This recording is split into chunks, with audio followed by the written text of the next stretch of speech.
Прывітанне, сябры! Мяне ключыць Яніна і вы на канале Дзікае паляванне. Сёння мы пагаворым пра вайскоўцаў, якія парушылі сваю прысягу і выступілі супраць уласнага народа падчас акцыі пратэсту ў жніўні 2020 года. І якім удалося ўпячы ў турму на 11 гадоў свабоднага чалавека, зламаўшы яму жыццё.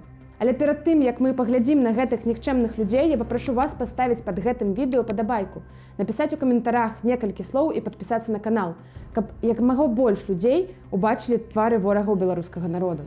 Таксама вы можете дапамагчы працы маёй каманды матэрыяльна. У апісанні я пакінула спасылку для ахвяраванняў.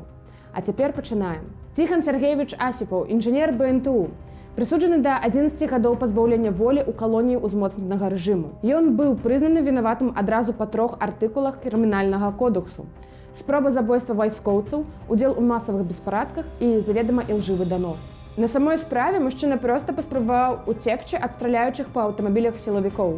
На яго машыне было знойдзена 13 кулявых адтулін, а на нібыта збітых машынай ваенных не знайшлося ніводнай ранкі. Сярод збітых вайскоўцаў быў малодшы сяржант Васільченка Яўген Андрэевіч, 1991 года нараджэння, родам з Барані. У жніўні яго накіравалі ў сталіцу для ўдзелу ў разгоне мірных пратэстаў.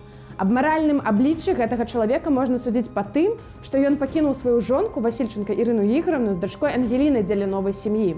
Што цікава, бацька Яўгена Андрэй Сергеевич Васільченка таксама былы сілавік, як гаворыцца, яблык ад яблыні. Яшчэ адзін збіты вайскоўца Астапенка Дмітрый, 1999 года нараджэння, прапісаны ў Менску.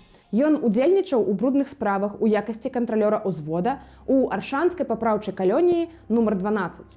Пратас Михаил Васильевич, 1994 года нараджэння, ураджэнец Воршы. У вольны ад рэпрэсій час ён стаяў у кантрольна-прапускным пункце воінскай часці нумар 5524. З таго ж ваеннага падраздзялення яшчэ адзін чалавек, Голес Дмітрий Александрович, 1996 года нараджэння, ураджэнец Воршы. Абсурднасць справы не перашкодзіла суддзе мінскага гарадскога суда Арлову Пятру Александровичу вынесці абвінаваўчы прысуд.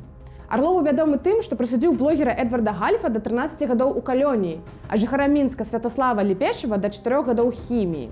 Яго абвінавацілі ў пагрозе забойствам прапагандысту Прыдыбайла і распальванні варожасці да расейцаў. Дарэчы, цікава, што спачатку вёў справу іншы суддзя, Цыкала Дмітрий Юрьевич. Ходзяць чуткі, што ў пэўны момант ён зразумеў, што справа мае палітычны характар і можа пагражаць яму забаронай на ўезд у ЕС.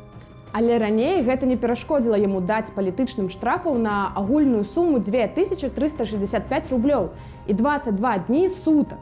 Што датычыцца іншых суддзяў, гэта вядома яшчэ па-боску. Але ўсё роўна мы дакладна сочым за яго лёсам, каб ён раптам не сышоў за свайго шляху. Пракурорам у гэтай справе быў Антон Мікалаевич Цюменцаў. Ён вядомы тым, што запатрабаваў для анарха-блогера Мікалая Дзядка 5 гадоў турмы.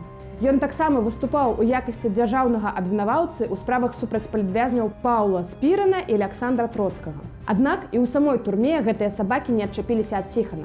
Супраць яго была пачата крымінальная справа па артыкуле «Злоснае непрапаткаванне патрабаванням адміністрацыі папраўчай установы». 25 сакавіка 2022 года гэтую справу разглядзела суддзя Кастрычніцкага раёна горада Магілёва Наталья Крашкіна на выязным паседжанні ў калоніі. Скончыць гэты выпуск я хачу на павучальным гістарычным факце.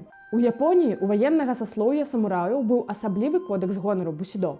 У гэтым кодексе гонар, рэпутацыя і добрае імя самурая адыгрывалі галоўную роль. І іх парушэнне мела самыя сур'ёзныя наступствы. Абняслаўлены самурай павінен быў зрабіць сэпуку. У нашых шыротах гэты рытуал больш вядомы як харакірі. Рытуальнае самагубства шляхам успарвання сабе жывата. Астапенка, Пратас, Голес і Лепёшкін, для вас гэта таксама адзіны шанец адмыцца, калі ў вас ёсць хаця б нешта ад звычайных воінаў. Дзякуй за тое, што даглядзелі гэтае відэо. Да новых хуткіх сустрэч і жыве Беларусь!